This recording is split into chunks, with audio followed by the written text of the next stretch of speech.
안녕하세요. 오늘은 김주환 교수님의 그릿을 읽고 제가 요즘 가장 많이 생각하고 있는 마음 근력에 대해 이야기해 보려고 합니다. 저는 이 책 표지에 있는 흔들리지 않고 무엇이든 해내는 마음 근력이라는 문구가 굉장히 눈에 들어왔어요. 아이를 키우다 보니까 요즘 제가 가장 중요하게 생각하는 것도 결국 마음의 힘이거든요. 그런데 책을 읽어보니 이 마음 근력이 단순히 아이 공부를 잘하게 만드는 힘만은 아니었습니다. 공부에도 필요하고, 인간관계에도 필요하고, 직장 생활에도 필요하고, 아이를 키우는 엄마에게도 필요하더라고요. 그래서 오늘 제가 말씀드리고 싶은 핵심은 하나입니다. 마음 근력은 아이에게만 필요한 능력이 아니라 우리 모두가 삶을 살아가기 위해 필요한 기초 체력이라는 것.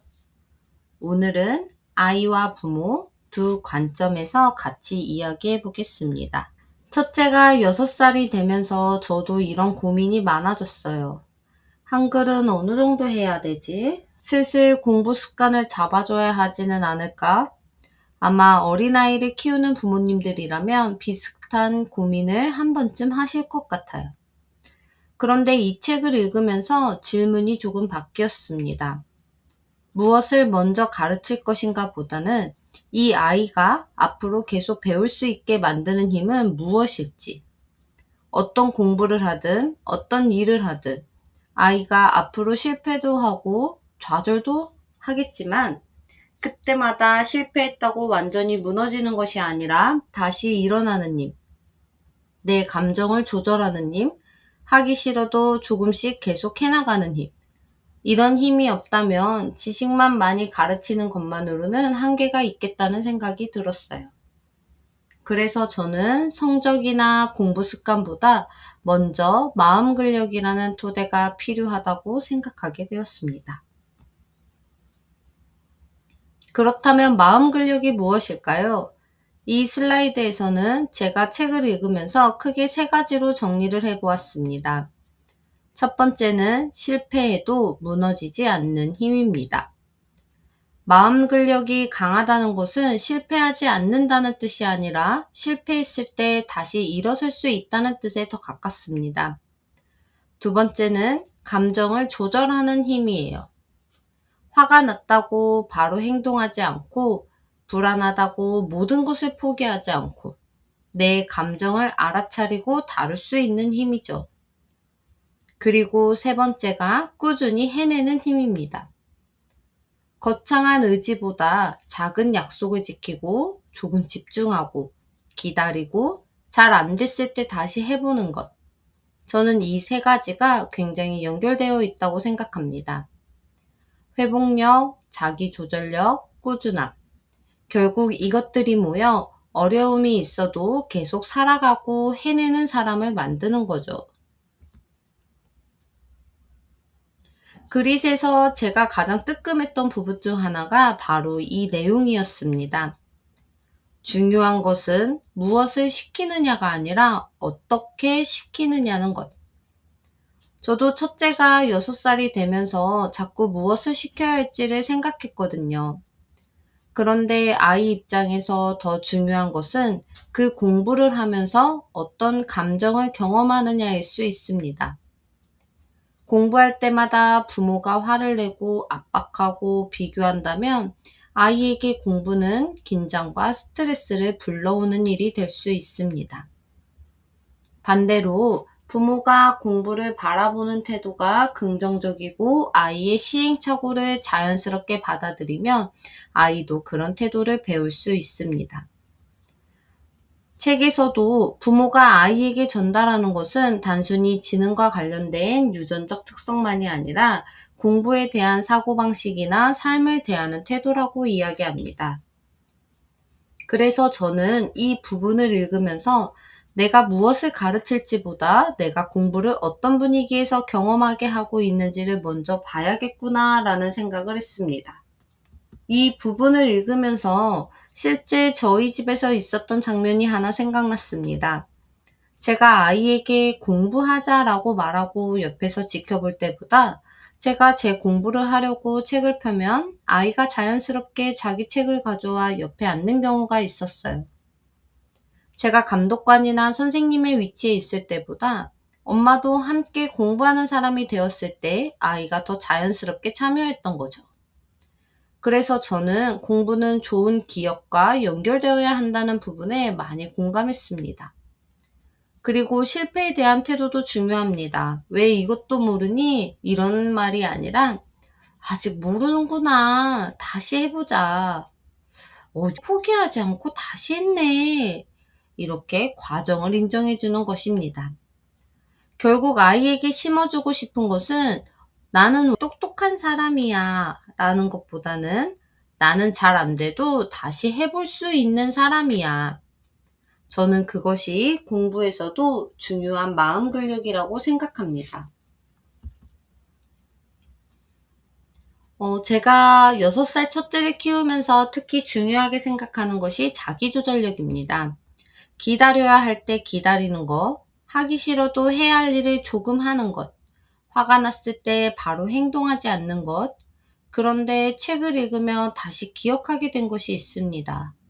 이런 자기조절과 판단에 중요한 역할을 하는 전전두 피질은 아주 오랜 시간 동안 발달한다는 점입니다. 그러니까 어린아이에게 왜 이것도 못 참아? 왜 집중을 못해? 라고 이야기하기 전에 아직 자기조절력을 배우고 있는 과정이라는 사실을 부모가 이해할 필요가 있다는 거죠. 그리고 이 부분이 저는 희망적이기도 했습니다. 자기조절력은 그냥 타고난 성격으로 끝나는 것이 아니라 경험과 훈련을 통해 계속 발달할 수 있기 때문입니다. 그래서 아이에게 필요한 것은 큰 목표를 주는 것이 아니라 5분 집중해보기, 잠깐 기다려보기, 한 번 실패했는데 다시 해보기, 이런 아주 작은 자기조절의 경험을 반복하게 해주는 것이라고 생각합니다. 그렇다면 자기조절력은 어떻게 키울 수 있을까요? 책에서 제가 중요하게 본 첫 번째는 자기 자신을 들여다보는 힘입니다. 우리는 평소에 늘 바깥을 보고 살죠.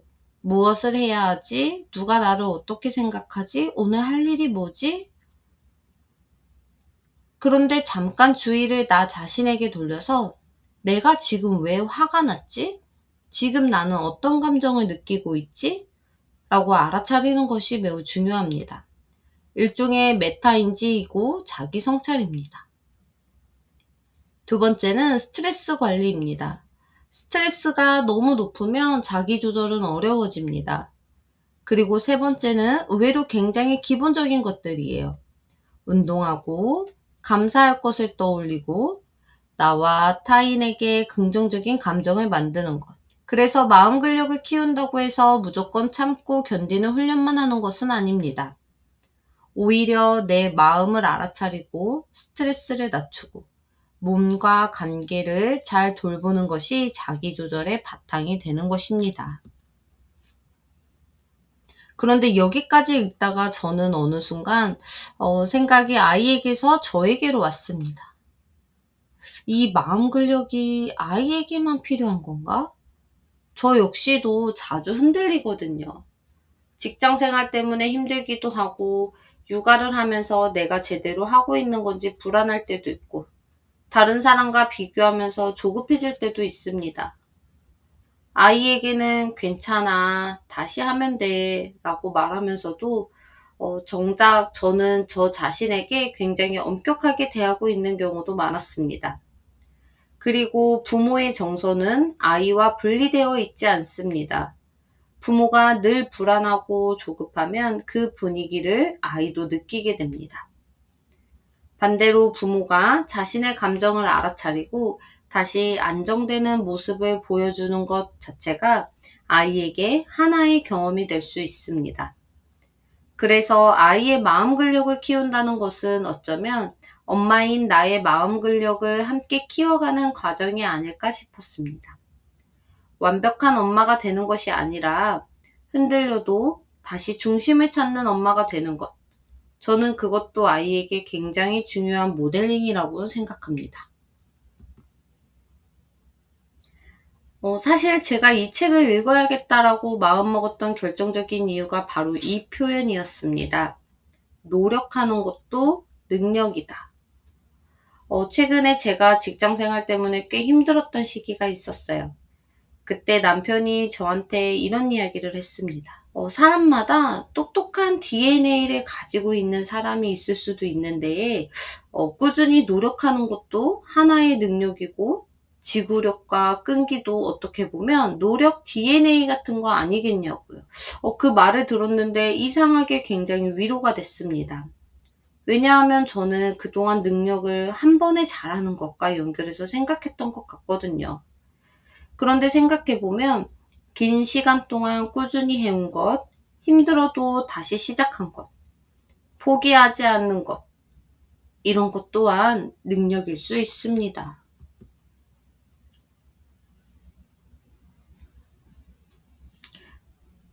저는 이 책을 읽고 3가지 정도를 실제 생활에서 해보려고 합니다. 첫 번째는 공부를 좋은 기억과 연결하는 것입니다. 아이에게 무조건 공부하라고 하기보다 저도 함께 책을 펴고 아이가 틀려도 분위기가 나빠지지 않도록 해보려고 합니다.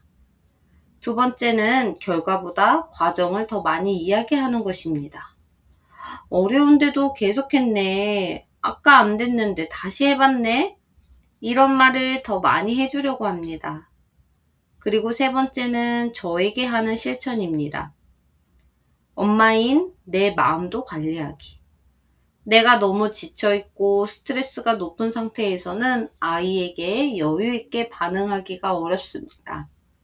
그래서 운동이든 잠깐의 명상이든 감사할 일을 떠올리는 시간이든 저를 회복시키는 작은 습관도 중요하다고 생각합니다. 결국 아이의 마음 근력과 엄마의 마음 근력은 따로 자라는 것이 아니라 같이 자라는 것 같습니다. 마지막으로 오늘 이야기를 한 문장으로 정리해 보겠습니다.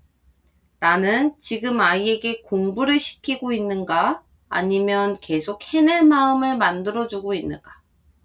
우리는 아이에게 많은 것을 가르쳐 주고 싶어 합니다. 그런데 아이는 살아가면서 우리가 대신 해결해 줄 수 없는 실패와 좌절을 반드시 만나게 됩니다. 그럴 때 필요한 것이 실패해도 다시 일어나는 힘, 감정을 조절하는 힘, 그리고 조금씩 꾸준히 해나가는 힘입니다. 그리고 그 힘은 아이에게만 필요한 것이 아닙니다. 직장 생활을 하고 아이를 키우고 관계를 맺고 여러 번 실패하면서 살아가는 부모인 우리에게도 똑같이 필요합니다. 그래서 저는 그릿을 읽으면서 마음 근력을 공부를 잘하기 위한 능력이라기보다 삶을 살아가기 위한 기초 체력이라고 생각하게 됐습니다. 아이의 마음 근력을 키워주면서 부모인 나의 마음 근력도 함께 키워가는 것. 그것이 제가 이 책을 읽고 가장 오래 기억하고 싶은 메시지입니다. 감사합니다.